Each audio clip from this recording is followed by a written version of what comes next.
But before I go to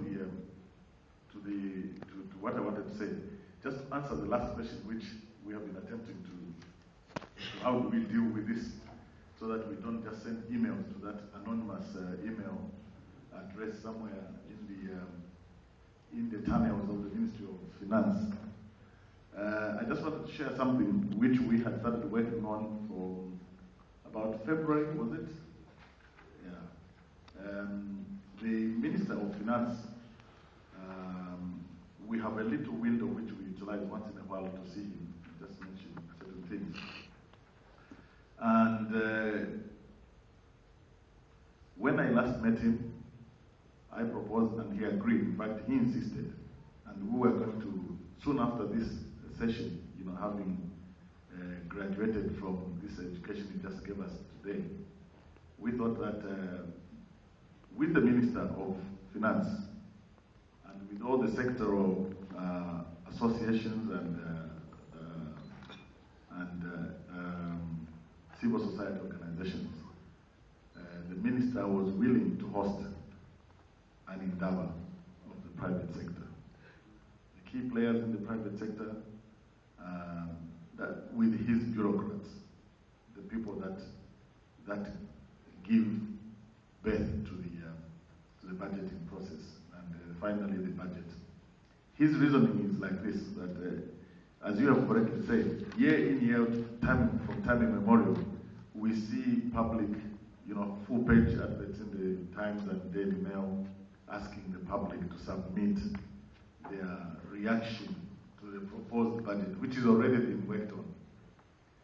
His attitude is that he would like to do things differently, because he, coming from the private sector, appreciates that the engine of government is run by tax money. It doesn't matter whether it's coming from Holland, from Germany, from the USA as aid, but the bottom line is that it's tax money. So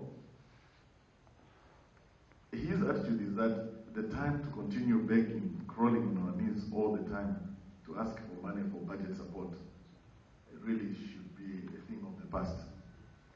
And given the attitude and the length of time his bureaucrats have spent in the budget office and the way they do things, government machinery runs on the same wheel.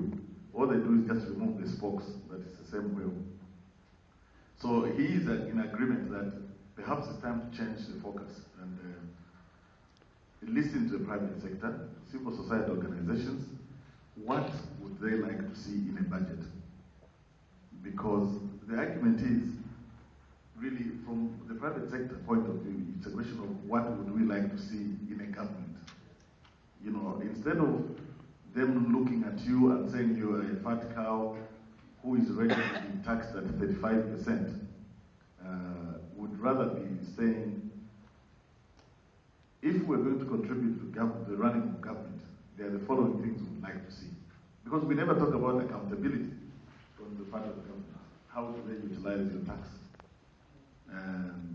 They hold meetings that approve. The next thing you know is the supplementary budget. They have done an overrun, and at that point, they treat it as if it's a top secret issue, which you as citizens should never discuss.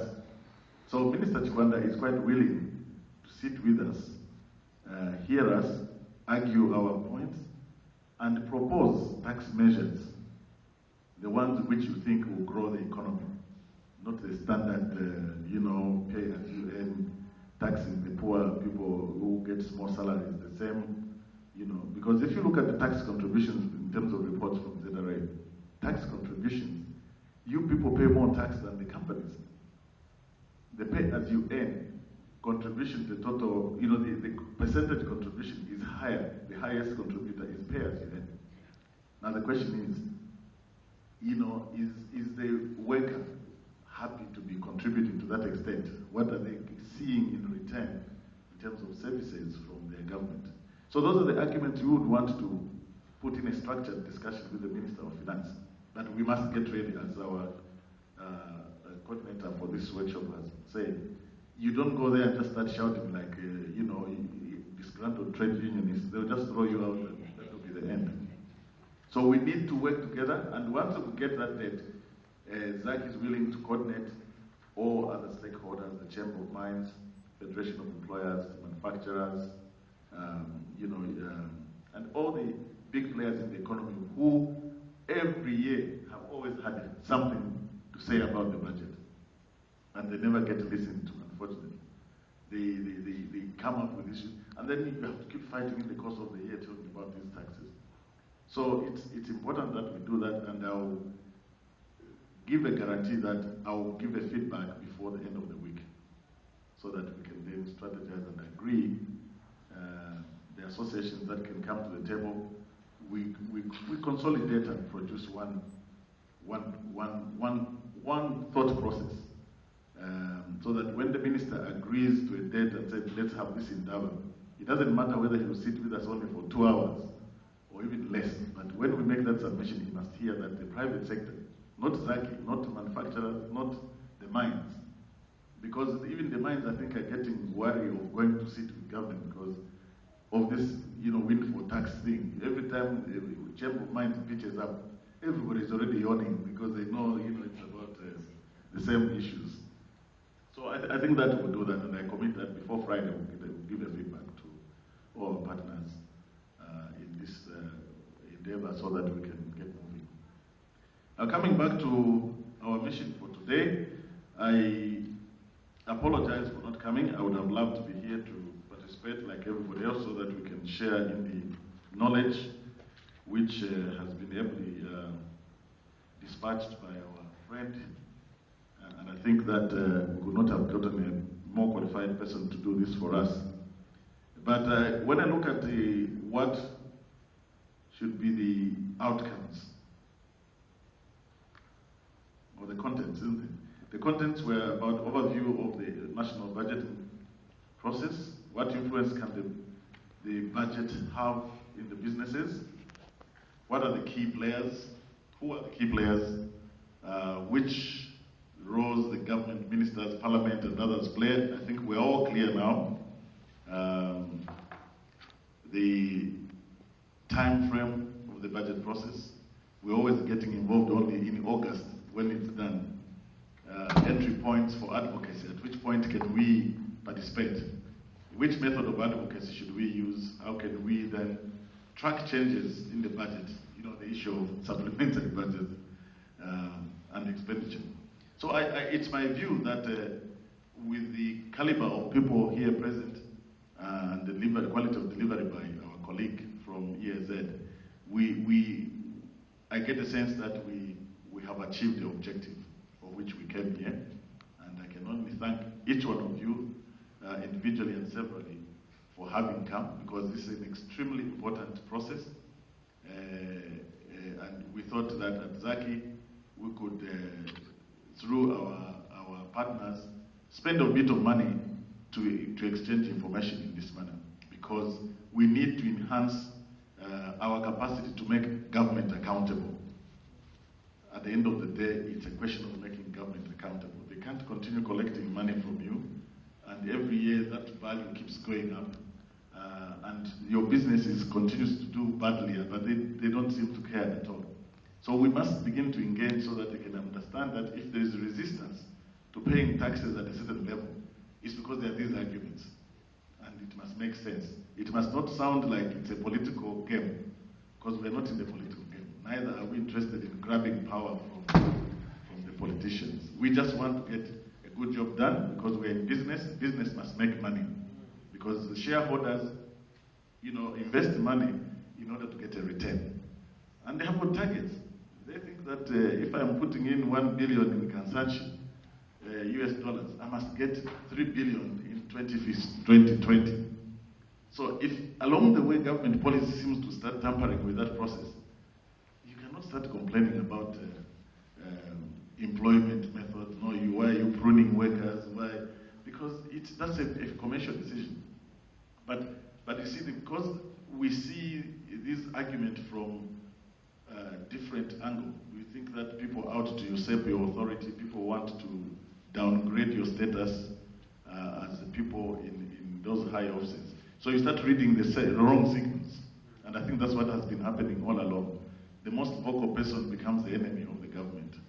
And and then they silence you, and suddenly you are disillusioned, you think you are wasting your time, and yet you are doing a normal thing, because that's what you must do. If, because you are fighting for the right of ownership of the business. The business must thrive. Civil society also have got a mission, they have an agenda, and they must deliver on the mission which has been approved by their constituency. So I think that we owe it to ourselves, in principle, that we must do the right thing. But government, being our biggest partner, must be engaged now in a manner that reflects equality of purpose, and that we basically trying to achieve the same thing. When business grows, government also grows, because they'll collect more taxes. And this argument you hear every day, big workshops being held everywhere about poverty alleviation or poverty reduction.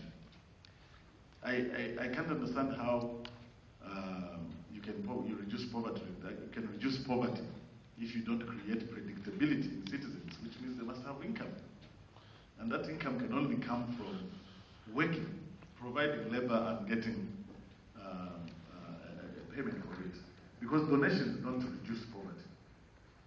If you're receiving bags of meal, even if there are 10 bags of meal every month, your poverty will still remain the same. Because you'll still not be able to pay school fees. You'll still not be able to buy clothes. You'll be going around with a big fat belly full of shima, but there will be nothing else. I think that there are lessons to be learned. We recently took some lessons from Germany, where you can actually begin to identify where the sources of our problems are. This is really education, skills training. The unemployment levels amongst the youth are so frighteningly high. The politicians, you hear them giving out statistics every year. 300,000 kids are graduating from secondary schools and colleges and universities every year, 300,000.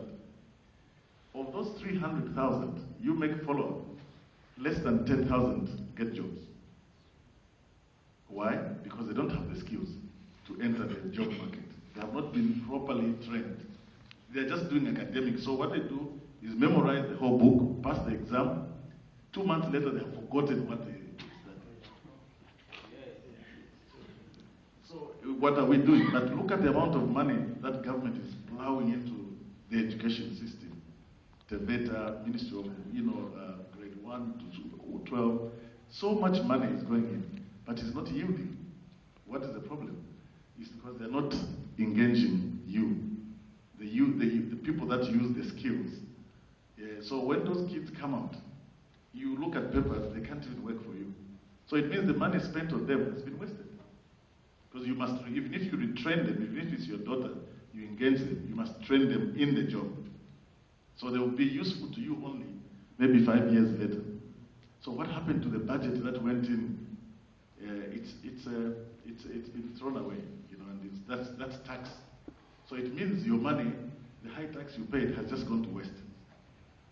So, and this is the reason why we must now begin to engage government in a very constructive but forceful manner. They must accept private sector and civil society as partners who drive the same agenda that they would like to drive. But we are the beneficiaries of the skills, so we must participate in shaping those skills. Because we'll be the ones that are paying the tax to continue generating those government activities. So I thought that I should just underscore this point, because so that we can then appreciate that this is just the beginning perhaps of this partnership, so that we can grow strength within the business community, within the civil society community, so that we can begin to target our effort at more meaningful activities as we engage with government. And that they should also start seeing us as partners rather than antagonists who want to make them unpopular, because we are not after votes. We just want to get things done, and I think that that's the objective. So I really would like to thank you for coming. It's a significant and very, very big occasion in terms of starting the effort to start taking a different direction how we engage with government. But I promise, as I said, to get back by Friday to indicate how the Minister of Finance has responded and whether we can begin to set a date and agree how we move with the budget process. process. Thank you.